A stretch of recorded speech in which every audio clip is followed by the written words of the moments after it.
The Speranza, an STC Arc Mechanicum ship. How advanced is its AI when compared to the Mechanicus? What weapons does it have? And where was it found? Friends, let's find out, and welcome to another 40k video. To show you the creative abilities of this Forge ship, let's think of Forge worlds. Forge worlds were seething cauldrons of pure function, singularly directed to the point of mindlessness, entire planets of manufactories driven to extremes of production that could only be yoked by the tens of thousands of Martian adepts thronging their surfaces. And this ship holds that same function, the same function as an entire Forge world, but it was unfettered from fixed stellar geography.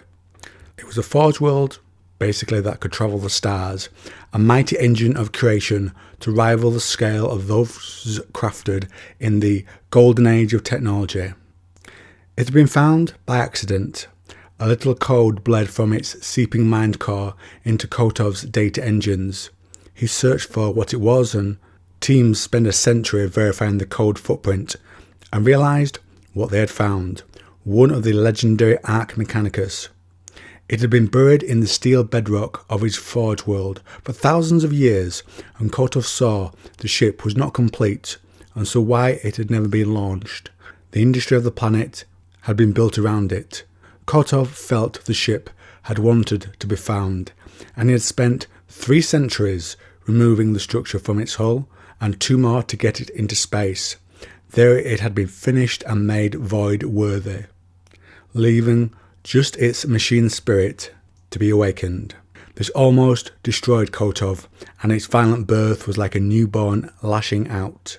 Its machine screams overloaded the Forge world's carefully balanced networks and brought the planet to ruin in the blink of an eye.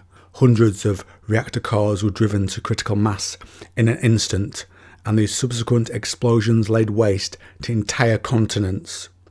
Irreplaceable libraries were reduced to ash, molten slag, or howling code scraps.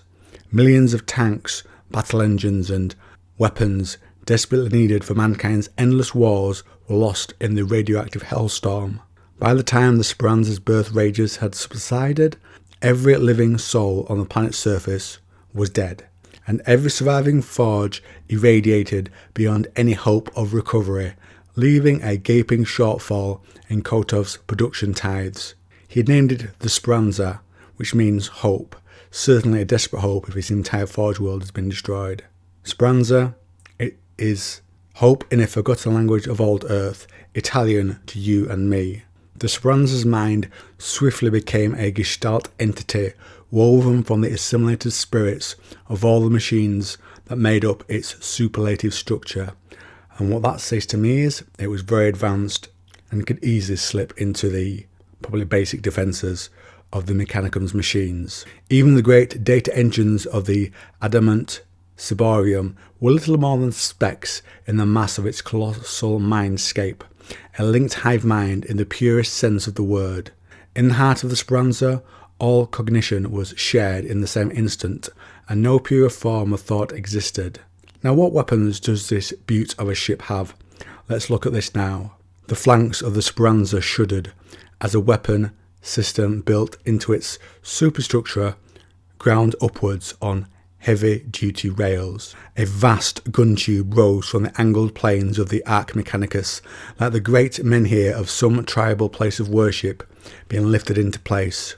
Power readouts, the likes of which had rarely been seen in the Imperium since before the Wars of Unity, bloomed within the weapon, and a pair of circling tori described twisting arcs around the tapered end of the unveiled barrel. Elements of the technology that had gone into their construction would have been familiar to some of the more esoteric branches of Blackhole research and relativistic temporal arcana, but their assembled complexity would have baffled even the fabricator general on Mars, once again showing the high level of technology this machine was raised to. Who could have made it? We'll speculate on that at the end, so stick around and subscribe if you'd like to, and leave a like if you'd like to. Now let's look at this ship's main weapon and what it can do when unleashed against an Eldar ship. We are told pulsing streams of purple-hued antimatter and graviton pumps combined in unknowable ways in the heart of a reactor that drew its power from the dark matter that lurked in the spaces between the stars. It was a gun designed to crack open the stately leviathans of ancient void war, a starship killer that delivered the ultimate coup de grace. The weapon unleashed a silent pulse that covered the distance to the Starblade, that's the Eldar ship, at the speed of light. But even that wasn't fast enough to catch a ship as nimble as one built by the bone singers of Bieltan and guided by the prescient sight of a farseer. The pulse of dark energy coalesced 100 kilometres off the vessel's stern, and a miniature black hole exploded into life, dragging in everything within its reach with howling force. Stellar matter, light and gravity were crushed as they were drawn in and destroyed. And even the Starblade's speed and manoeuvrability weren't enough to save it completely, as the secondary effect of the weapon's deadly energies brushed over its solar sail. Chrono weaponry shifted its target a nanosecond into the past, by which time these subatomic reactions within every molecule had shifted microscopically and forced identical neutrons into the same quantum space. Such a state of being was untenable on a fundamental level. It seems to break the laws of physics here with an interesting reaction, and the resultant release of energy was catastrophic for the vast majority of objects hit by such a weapon. Though on the periphery of the streaming waves of chronometric energy, the Starblade's solar mast detonated, as though its internal structure had been threaded with explosive charges. The sail tore free of the ship, ghost images of its previous existence flickering as the psychoconductive wraithbone screamed in its death throes. Blue flame geysered from the topside of the Eldar vessel, and the craft lurched away from the force of the blast. The chrono weapon lowered from its firing position with majestic grace until it was once again flush and secure within the body of the Speranza, invisible and indistinguishable from the surrounding superstructure, no doubt as its builders had intended. So the weapon creates a black hole and also affects time, which could be related to the creation of the black hole possibly. Pretty high level tech. Now I want to look at the AI on the Speranza and ask where could the ship have come from. Let's pick out a few key parts. And for reference, and I should have put this in earlier, Koto is a member of the Mechanicus. He plunged deep into the data sphere and was instantly engulfed by an ocean of light.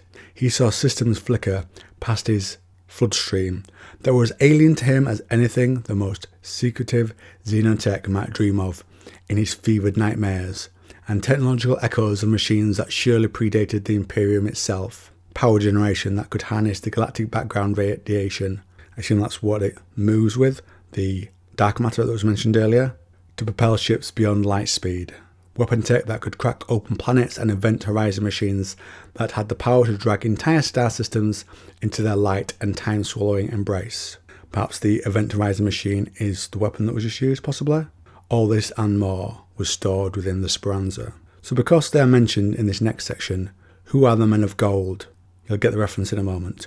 In the first age of man, they were strong of mind and spread across old Earth, creating order. Later came the Stone Men, who brought technological marvels which enhanced the gold race, who expanded their dominion to the stars. Both men of stone and gold could travel in the ether or the warp. Now let's see how this ties in. Within the ship, knowledge was sealed behind impenetrable barriers, bound in the heart of the mighty vessel for good reason. The knowledge of the Men of Gold and their ancient ancestors was encoded in its very bones, enmeshed with every diamond helix of its structure. I think this ties it closely to the Men of Gold in the very heart of the vessel, though from the little we know it was more likely made by the Men of Stone, who predated the Imperium itself, we are told. That tracks as the Emperor had not yet moved. Power readouts the likes of which had rarely been seen in the Imperium since before the Wars of Unity, which is when the Empire was united under the Emperor, and again matches with what I'm proposing. If we look at the opening, when it was found, why was it abandoned? Could the split between the Men of Stone and Gold have happened whilst it was being made? Were the Men of Gold fading? Was it a joint project perhaps? Perhaps, yes, but we can't be sure. But it's fun to speculate and work out perhaps who made this. And on that note, friends, let's wrap up today's video.